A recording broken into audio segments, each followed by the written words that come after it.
कार्यक्रमका सञ्चालकज्यू, पूर्वी रुकुमको पुथा हिमालदेखि नवलपरासीसम्मको भूभाग जसले सिङ्गो नेपालको झझल्को दिन सक्छ। हिमाल पहाड र तराईको सामाजिक तथा सांस्कृतिक विशेषताले भरिएको मिनी नेपालको रूपमा हेर्न सकिने भगवान गौतम बुद्ध जन्मिएको पवित्र भूमि लुम्बिनी प्रदेशको ऐतिहासिक कार्यक्रम साक्षर लुम्बिनी प्रदेश घोषणा समारोहका सभाध्यक्ष, लुम्बिनी प्रदेशका सामाजिक विकास मन्त्री माननीय जन्मजय तिमल सेनाज्यू, कार्यक्रमका प्रमुख अतिथि लुम्बिनी प्रदेशका मुख्यमन्त्री माननीय चेतनारायण आचार्यज्यू, विशिष्ट अतिथिज्यूहरू, मञ्चासीन अतिथिज्यूहरू, उपस्थित सम्पूर्ण पत्रकारज्यूहरू, शिक्षा प्रेमी अग्रजहरू, शिक्षक तथा अभिभावकज्यूहरू लगायत उपस्थित सम्पूर्ण महानुभावहरूमा म श्री दमकडा नमुना माध्यमिक विद्यालय पाल्पाको कक्षा 9 मा अध्ययनरत छात्रा ओजस्वी आचार्यको तर्फबाट न्यानो अभिवादन व्यक्त गर्न चाहन्छु। प्रसिद्ध राजनीतिज्ञ नेल्सन मण्डेला भन्नुहुन्छ, education is the most powerful weapon that you can use to change the world. नागरिक स्तरको परिवर्तनको, विकासको र समृद्धिको मात्र नभएर सिङ्गो देशको सबैभन्दा महत्त्वपूर्ण पक्ष शिक्षा हो। औपचारिक होस् वा अनौपचारिक, नियमित होस् वा अनियमित, शिक्षाले हाम्रो समाजलाई विकासको गतितर्फ लैजान उत्प्रेरित गरिरहेको हुन्छ। हामी सबैको सबैभन्दा ठूलो अपेक्षा समृद्धिको महत्त्वपूर्ण आयाम नै शिक्षा हो, जसले राज्यका विभिन्न निकायहरूलाई अगाडि बढाउन मद्दत गर्छ भन्ने मेरो बुझाइ छ। औपचारिक शिक्षाको ढाँचा, विधि, विकास र चरित्रको विषयमा पछिल्लो समयमा चर्चा गर्दै गरौँला। आज यो महत्त्वपूर्ण कार्यक्रमको आयोजना गरी साक्षर लुम्बिनी प्रदेश घोषणा समारोहको साक्षी बन्ने अवसर प्रदान गर्नुभएकोमा म हार्दिक धन्यवाद व्यक्त गर्न चाहन्छु। यो उत्साहका साथ शिक्षाको विधि र विकासमा लुम्बिनी प्रदेश सरकार र सामाजिक विकास मन्त्रालयले देखाएको चासोप्रति म लुम्बिनी प्रदेशका सम्पूर्ण विद्यार्थीहरूको तर्फबाट हार्दिक हार्दिक धन्यवाद ज्ञापन गर्न चाहन्छु। आदरणीय महानुभावहरू, साक्षरता ज्ञानको ढोका हो र ज्ञान समृद्धिको आधार हो। आज हामी सबैले खोजेको यो लक्ष्य पूरा भएको छ। आज लुम्बिनी प्रदेशका 12वटै जिल्ला पूर्ण साक्षर जिल्ला घोषणा भइसकेका छन्। नेपालको संविधान 2072 ले शिक्षालाई नागरिकको मौलिक हकको रूपमा सुनिश्चित गरेको छ। संविधानको धारा 31 अनुसार आधारभूत तहसम्म अनिवार्य र माध्यमिक तहसम्म निशुल्क शिक्षा प्राप्त गर्ने हकको व्यवस्था भएको छ, जसका निम्ति लुम्बिनी प्रदेश सरकार र सामाजिक विकास मन्त्रालयले खेलेको भूमिका म मुक्त कण्ठले प्रशंसा गर्दछु। आजको आधुनिक युगमा पढ्न र लेख्न जान्ने मात्र होइन, सामाजिक सञ्जाल र इन्टरनेटको सुरक्षित प्रयोग गर्न सक्ने, आम्दानी, खर्च, बचत र ऋणको हिसाब किताब बुझ्ने, स्वास्थ्य, सरसफाई र पोषण सम्बन्धी जानकारी भएको, सही र गलत सूचना छुट्याउन सक्ने, संविधान, अधिकार, हित र रक्षालाई आत्मसात गर्नेलाई साक्षर ठान्नु पर्दछ। नेपाल सरकारले अंगीकार गरेको वर्तमान मापदण्ड अनुसार 15 देखि 60 वर्षसम्म 95% व्यक्ति साक्षर भएमा त्यस क्षेत्रलाई साक्षर क्षेत्र घोषणा गर्न सकिन्छ। आज लुम्बिनी प्रदेशले यो मापदण्डलाई पूरा गर्दै आफ्नो लक्ष्यमा पुगेको छ।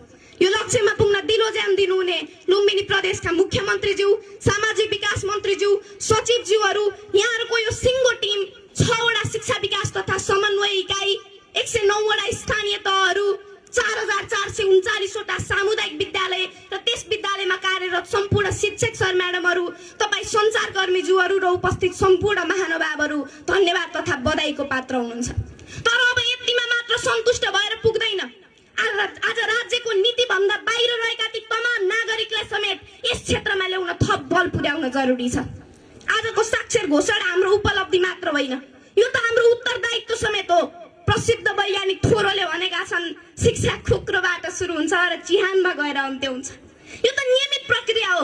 आज हामीले प्राप्त गरेको साक्षर जनशक्ति पूरा निरक्षरतातर्फ नफर्कियोस् भन्न दिगो कार्यक्रमका साथ अगाडि बढ्न जरुरी छ, जसमा संघीय सरकारको समेत ध्यान पुगोस्। म यो फोरमबाट अपिल गर्न चाहन्छु। मेरो विश्वास छ आजको यो घोषणा सँगसँगै समाजमा रहेका बाल विवाहका समस्याहरू न्यूनीकरण हुनेछ, शिक्षामा नयाँ आयाम थपिनेछ। हाम्रो परिवारलाई साक्षर बनाउन हामी बालबालिकाहरूले दूतको रूपमा काम गर्नेछौँ।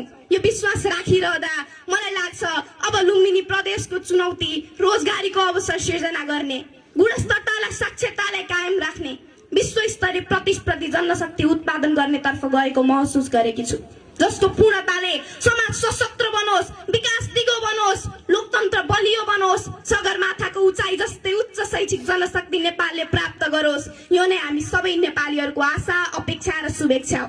आदरणीय महानुभावहरू, म एपीएफ सशक्त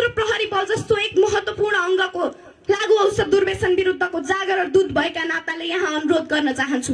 आजको यो आधुनिक युगमा साक्षरता भनेको पढ्न र लेख्न जान्ने मात्र होइन, सही र गलत चिज छुट्याउन सक्ने चेतना समेत हो। तर आज मेरै उमेर समूहका थुप्रै युवा तथा बालबालिकाहरू लागु पदार्थ दुर्व्यसन जस्तो गलत दुष्चक्रमा फसेको पाइन्छ, जसले आज हजारौं आमाहरूको कोखलाई रित्याएको छ। मरुभूमिमा आफ्नै छोराछोरीको सुगम भविष्यका लागि पसिना बगाएका बाहरूको सपना चकनाचुर पारेको छ। कैयौं युवतीहरूलाई दुर्व्यसनको लतमा फसाएर बहिष्कारपूर्ण जीवन जिउन बाध्य बनाएको छ। सोचमा, होसमा र साहसमा देशका लागि लड्नुपर्ने युवाहरूलाई किम कर्तव्य विमोड अवस्थामा पुर्याएको छ। प्राकृतिक रूपमा सृजना हुने वा भनौं मानिस आफैले नै सृजना गर्ने रक्सी, चुरोट, गाँजा, भाङ, धतुरो, चरस जस्ता लागु पदार्थहरू प्राकृतिक लागु पदार्थ हो भने चिकित्साको क्षेत्रमा प्रयोग गरिने, तर चिकित्सकको सल्लाह र परामर्श बिना नै नसालिनका लागि प्रयोग गरिने नाइट्रोसिन, नाइट्रोभ्याट, फेन्सिडिल, कोडिङ जस्ता लागु पदार्थ सेवनको संख्या आज बढ्दो क्रममा छ। यो कार्यक्रमले यो समस्यालाई समेत न्यूनीकरण गर्न जरुरी छ भन्ने अपेक्षा राखेकी छु। आजको यो सिङ्गो सभाबाट मलाई लागेको छ, आफ्नो च्यातिएको धोतीलाई महिनौसम्म गाँठो पारेर राख्ने आमाले भाङ परेको दौरा र सुरुवालले वर्षौंलाई भइहाल्छ नि, किन फेर्नु पर्यो भनेर दिन गुजारेका बाहरूले टाई, कोट, सुट र बुट लगाएर विद्यालय पठाएका ती नौजवानहरूले लागु पदार्थ दुर्व्यसनमा फस्नु हुँदैन भनेर बुझ्ने मात्र होइन। आज हरेक अभिभावकले आफ्नो होटलमा र पसलमा नसालु पदार्थ लिन आएका बालबालिका पनि मेरै छोराछोरी हुन् भन्ने सम्झिएर लागु पदार्थ दुर्व्यसनबाट टाढा राख्ने समाज निर्माण गर्न पनि साक्षर समाज चाहिन्छ, जसमा यो आजको कार्यक्रमले समाजमा नो ड्रग्स भन्ने मान्यता स्थापित गर्छ भन्ने अपेक्षा समेत राखेकी छु। आजको यो घोषणा हाम्रो अन्त्य होइन, यो त झनै ठुलो यात्राको सुरुवात हो। अन्त्यमा हाम्रो शास्त्रले भन्छ, असतोमा सदगमया तमसोमा ज्योतिर्गमया। आज लुम्बिनी प्रदेशले पनि आफ्नो उज्यालो तर्फको यात्रालाई औपचारिक रूपमा घोषणा गरेको छ। मलाई लाग्छ हामी साक्षर भयौं भन्ने गर्व भन्दा ठुलो हामी साक्षर रहिरह्यौं भन्ने जिम्मेवारी हो। त्यसैले यो आजको यात्रामा हामी सबैले साथ दिनेछौं भन्ने आशा लिएकी छु। यसलाई टिकाइराख्न, आएका समस्याहरूको समाधान गर्दै आशा र अपेक्षाको परिपूर्ति गर्ने, शैक्षिक क्षेत्रमा आफूलाई अब्बल बनाउन पुनः एकपटक हामी सबैजना मिलेर लामो दूरीको यात्रा तय गर्ने र गन्तव्यमा पुग्ने आशा र अपेक्षा सहित मेरो भनाइ यही अन्त्य गर्न चाहन्छु। धन्यवाद, नमस्कार। जय लुम्बिनी प्रदेश, जय साक्षरता, जय शिक्षा। धन्यवाद, नमस्कार।